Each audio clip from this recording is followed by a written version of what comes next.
அண்டம் முழுதும் ஒன்றினுள் அடக்கம். அதுவே ஆனை முகமெனும் ஓங்கார விளக்கம். சுழலும் கோள்கள் அவன் சொல் கேட்கும். அவனை தொழுதால் போதும் நல்லதே நடக்கும். ஆனை முகனை தொழுதால் நவக்கிரகங்களும் மகிழும். நல்லதே நடக்கும், நல்லதே நடக்கும்.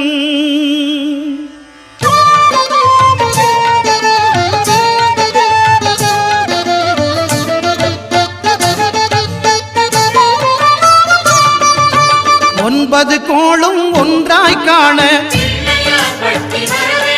அங்கு கற்பகம் என்னும் கடவுளின் மெய்யில்